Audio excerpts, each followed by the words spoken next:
Bonjour à tous, vous écoutez l'émission Compte à rebours présentée par Thérèse Pan pour Radio Taïwan International.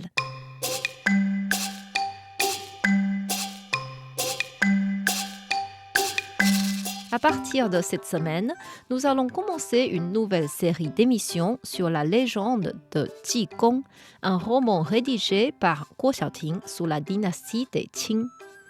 Qi Gong, ce moine bouddhiste qui a réellement vécu dans l'histoire chinoise, fut divinisé rapidement après son décès en raison de ses bienfaits envers le peuple. Plongeons donc dans ce roman afin de connaître ce moine très spécial dont certains le considéraient fou. Sous la dynastie des Song du Sud, un gouverneur s'appelant Li Maochun était originaire de la province Zhejiang. Lui et sa femme Wang Shi étaient tous les deux généreux et miséricordieux. Li Maochun travaillait dans l'armée, mais comme il ne pouvait pas être strict et rigoureux envers ses soldats, il avait décidé de démissionner et de rentrer dans son pays natal. Il aidait les gens dans le besoin, faisait des dons aux pauvres et assistait le gouvernement local à améliorer les constructions publiques. Tout le monde l'appelait le bienfaiteur Li. Un jour, lorsqu'il se promenait dans la rue, une parole piquante entra dans ses oreilles. « Le bienfaiteur Li doit être un faux bienfaiteur. S'il était véritable, comment est-il possible que les dieux ne lui donnent pas de fils ?» Affecté par cette rumeur, Li Maochun rentra tristement. En voyant son air étrange, Wang Shi lui demanda ce qui s'était passé et Li Maochun répondit « Les gens dans la rue disent que je ne fais pas de bonnes actions avec sincérité, mais au contraire avec une intention mauvaise, et que c'est pour cela que je n'ai pas de fils. Pourquoi les dieux ne nous donnent pas de fils malgré tous nos bienfaits ? Si tu veux vraiment un enfant, nous pouvons acheter 2 servantes et par elles, nous pourrons avoir une descendance. » « Ah non, je ne ferai pas une chose pareille. Tu n'as pas encore 40 ans et c'est encore possible que tu sois enceinte. Nous allons jeûner pendant 3 jours et aller prier le Bouddha au temple Guoqing. Si le ciel accepte notre prière, nous pourrons aussi avoir un fils. » Wang Shi trouva cela une bonne idée et se mit à la préparation. Après leur jeûne, Li Maochun et sa femme choisirent un jour propice et allèrent au temple Guoqing. Ce temple, situé à la mi-hauteur du mont Tiantai, était d'une grande échelle.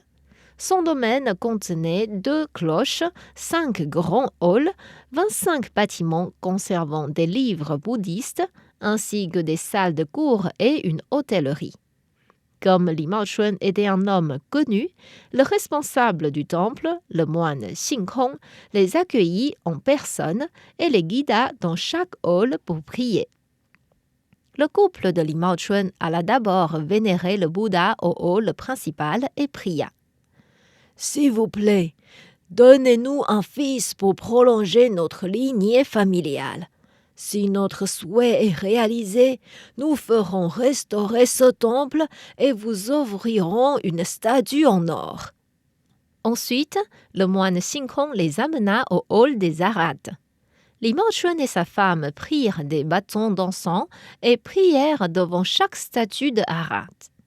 Arrivant devant le 4e Harat, la statue tomba soudainement par terre. Le moine Xingkong leur dit « Signe de bonheur, vous allez avoir un fils. J'irai chez vous pour vous féliciter après la naissance. » Effectivement, Wang Shi tomba enceinte très rapidement. Plusieurs mois après, elle accoucha d'un fils. Au moment de la naissance, une lumière rouge enveloppa leur maison avec un parfum très agréable. Li Maochun était ravi car cela était considéré comme un signe de la venue d'un homme extraordinaire. Or, l'enfant pleurait sans arrêt. Aucun moyen ne pouvait le calmer. Et cela dura 2 jours et 2 nuits. Le 3e jour, le moine Xingkong arriva chez eux avec un grand cadeau. Il salua le maître de la maison et dit « Félicitations, est-ce que l'accouchement s'est bien passé ?»« Oui, merci beaucoup, mais l'enfant ne s'arrête pas de pleurer et je suis bien inquiet. S'il vous plaît, connaissez-vous un moyen pour soigner cela ?»« Ce n'est point difficile. Pourriez-vous me montrer votre fils ?» Li Maochun entra et sortit le bébé dans ses bras. L'enfant avait le visage beau et profond, mais comme ce que son père avait dit, il pleurait sans cesse.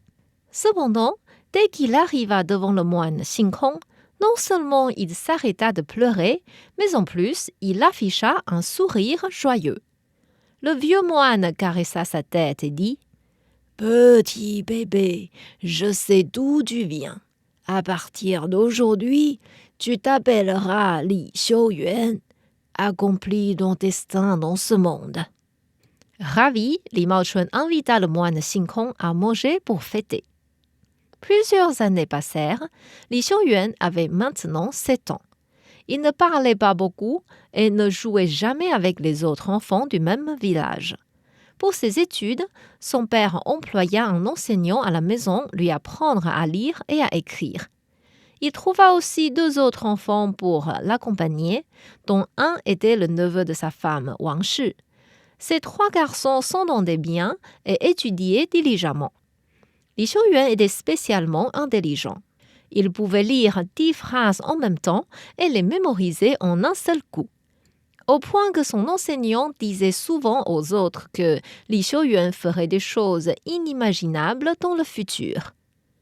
Arrivant à 14 ans, il connaissait déjà toutes les littératures classiques par cœur. Avec ses 2 compagnons, il composait souvent des poèmes ensemble et rêvait de leur réussite à l'examen du comté. Or, l'année où il pouvait passer l'examen, Li Maochun tomba gravement malade. Sachant que son heure était venue, il fit venir sa femme et dit au frère de Wang Shi « Pauvre frère, je vais bientôt quitter ce monde. Je te confie ta sœur et ton neveu. Il faut que Xiuyuan poursuive ses études. Je lui ai déjà trouvé une fiancée, c'est la fille de la famille Liu. Je te remercie d'avance de te soucier de ma famille. » « Rassure-toi, beau frère, la chose la plus importante maintenant est de prendre soin de toi. » Ensuite, Li Maochun dit à sa femme « Ne sois pas triste, j'ai déjà vécu 55 ans et ce n'est pas trop peu. Éduque bien notre fils, qu'il réussisse l'examen et glorifie notre famille. Ainsi, je serai rassuré dans l'autre monde. » Il fit encore ses adieux à Li Xiuyuan et après, en étant troublé par ses émotions, il rendit son dernier souffle. La famille préparait les funérailles avec tristesse.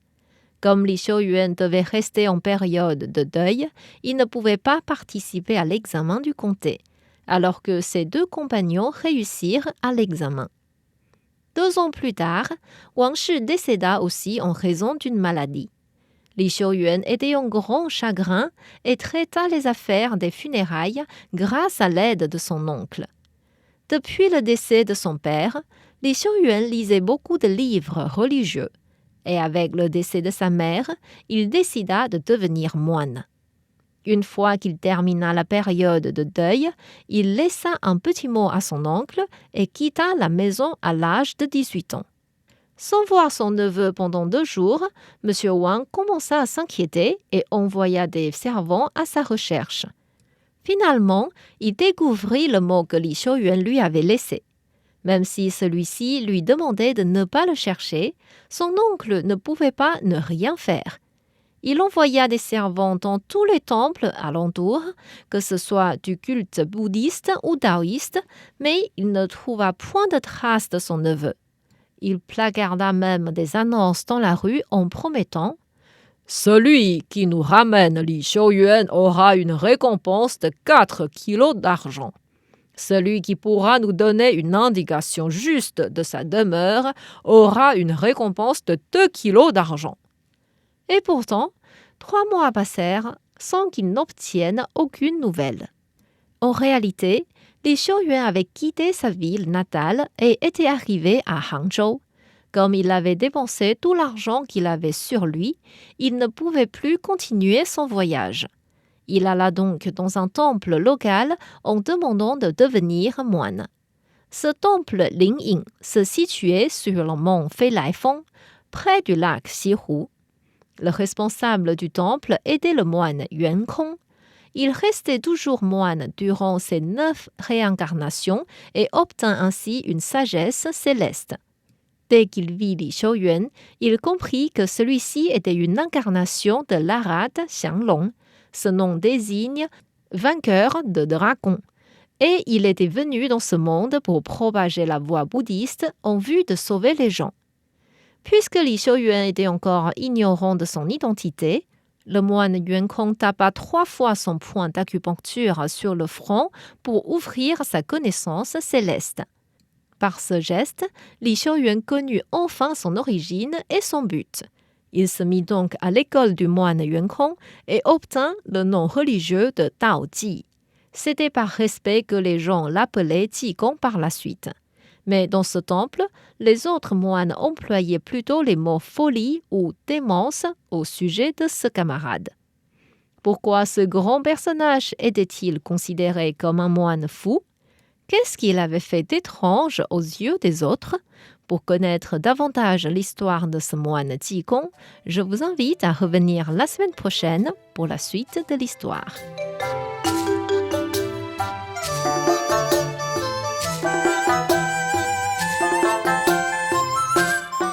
C'était Conte à rebours présenté par Thérèse Pan sur les ondes de RTI.